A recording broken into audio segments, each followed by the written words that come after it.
So let's do the next basic thing, which is how do we go from short run to medium run, and what are the possibilities in the short run and what are the possibilities in the medium run. ये why have I written a basic? Because it's a basic concept. इस पे direct question नहीं आता है, इसको हम use करेंगे next 3 और 4 वीडियोस के अंदर. डायरेक्ट क्वेश्चन नहीं आता है, बट अगर ये समझ लोगे तो next 3-4 videos will be a breeze. हाँ, बहुत इजीली हो जाएंगे. Alright, let's see. सो हमारे पास लेट्स सपोज एक एएस कर्व है. ये एक एएस कर्व हम किसी एक पीई लेवल पे बनाते हैं और हमारे पास एक एडी कर्व है जो कि हमने डिराइव किया हुआ है. इसके इक्विलिब्रियम पे मुझे एक प्राइस लेवल मिल जाता है और एक आउटपुट लेवल मिल जाता है.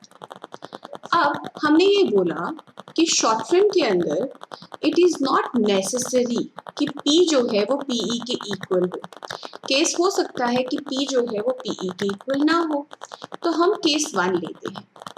हम केस 1 लेते हैं कि हमारा जो yn है वो यहाँ पे है. अगर yn यहाँ पे है तो ऑटोमेटिकली पीई भी यहाँ पे है. So case 1 is we are taking that in the short run y is greater than yn, which automatically implies that p is greater than pe. In the short run, this is very much possible. कुछ नहीं होगा, everything is hunky dory, nothing is going to change. ठीक है. But slowly and gradually over time, medium run में हमें पता है कि हम हमेशा p is equal to pe पे आते ही आते हैं, y is equal to yn पे भी आते ही आते हैं. तो शॉर्ट रन में मैं पॉइंट 1 पे हूँ, मीडियम रन में मैं पॉइंट 2 पे हूँ. इसका मतलब शॉर्ट रन से मीडियम रन में कुछ तो मूवमेंट हुआ होगा ना. शॉर्ट रन से मीडियम रन पे कुछ तो मूवमेंट हुआ होगा, तभी हम आए होंगे. हम ये स्टडी करना चाहते हैं इस वीडियो के अंदर कि ये मूवमेंट क्या आती है. ठीक है, लेट्स सी मूवमेंट क्या है. So when y is greater than yn and p is greater than pe, then what happens? Practically देखो, एक लेबर है, मैं लेबर हूँ, आप फर्म. मैंने सोचा था पीई लेट्स से होगा हाइपोथेटिकली 2. मैंने आपसे जो वेज रेट मांगा वो 2 के हिसाब से मांगा है ना. जब मैंने आपसे वेज रेट 2 के हिसाब से मांगा तो आपकी कॉस्ट ऑफ प्रोडक्शन भी 2 के हिसाब से, बट आपको जो प्राइस मिला वो ज़्यादा मिला, तो आपने अपनी प्रोडक्शन बढ़ा दी. But I am also not a fool ना, labour is also not a fool. Labour भी धीरे धीरे क्या रियलाइज करेगी, लेबर रियलाइज करेगी कि जो एक्सपेक्टेशन मेरी प्राइस की थी वो बिल्कुल गलत थी, क्योंकि जिस एक्सपेक्टेशन पे मैं लेके चल रही थी वो तो पूरी हुई नहीं. अभी जो प्राइस है वो मेरी एक्सपेक्टेशन से ज़्यादा है, तो जो नॉमिनल वेज मुझे मिल रही है उससे जो मुझे परचेजिंग पावर मिलनी चाहिए थी वो कम है.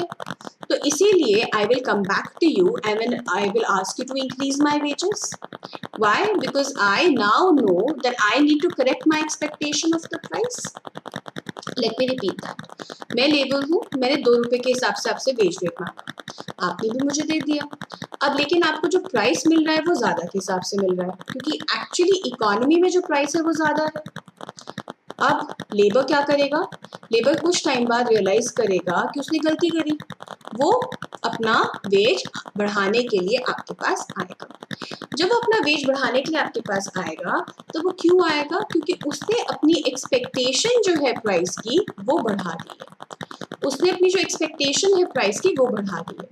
जैसे ही उसने अपनी एक्सपेक्टेशन बढ़ाई प्राइस की, वैसे ही पीई बढ़ा. पीई बढ़ा तो एएस कर्व जो है वो एएस डैश पे आ गया.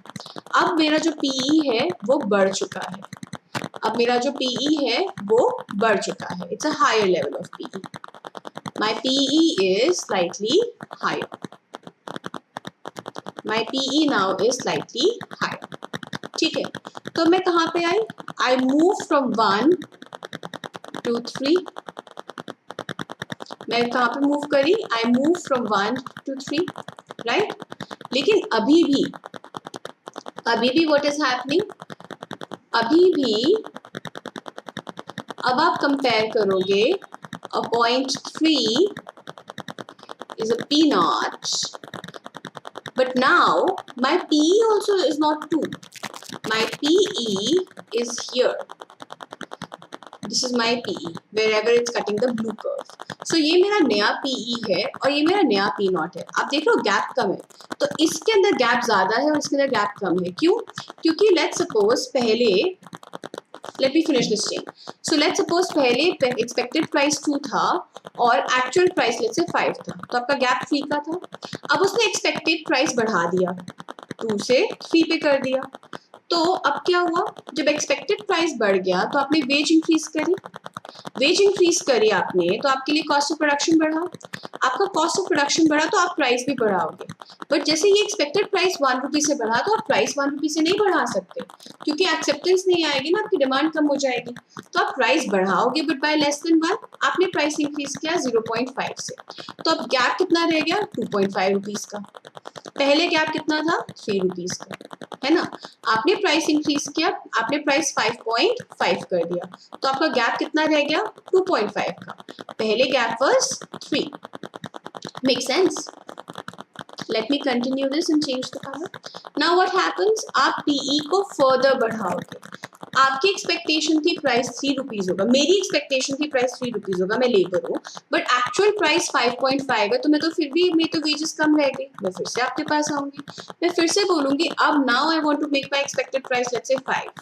आप फिर से वेजेस बढ़ाओगे, फिर से कॉस्ट ऑफ प्रोडक्शन बढ़ेगा, फिर से थोड़ा प्राइस बढ़ेगा, बट प्राइस उतना नहीं बढ़ पाएगा जितना एक्सपेक्टेड प्राइस बढ़ा। तो again my curve will shift, again my AS curve will shift. My AS curve will keep on shifting upwards till the time P doesn't come equal to PE. अब वो PE2 तो होगा ही नहीं, that PE will be the new PE. That new PE जो आएगा वो चाहे एक आइटरेशन में आए, 2 में आए, 4 में आए, 5 में आए, उससे फर्क नहीं पड़ता। लेकिन जब तक P equal to the newest version of PE नहीं आएगा या Y इक्वल टू YN नहीं आएगा, तब तक ये मूवमेंट होता रहेगा। और Y is equal to YN कहाँ पे आएगा, it will come at point 4 right here. At this point, P is equal to the new PE. At this point 4, P is equal to the new PE and P is equal to the new version of PE and Y is equal to YN. So the point we are trying to make is that what happens when P is greater than PE, then you revise PE, you increase it. But P also increases. But this increase is less than this increase. Okay, so it's still greater. If it's still greater, then you will again increase PE. Again PE will increase. But this increase is again less. तो ये जब तक चलता रहेगा जब तक ये greater than sign है। और क्योंकि इसमें जो गैप है वो कम होता जा रहा है, इसमें गैप बढ़ता जा रहा है, तो ये तब तक होता रहेगा जब तक ये इक्वलाइज नहीं हो जाता। इसको हम बोलते हैं movement from short run to medium run. Just for you guys to understand it really well, I'll do the opposite case as well. So what is happening is that I have a AD curve and I have a AS curve.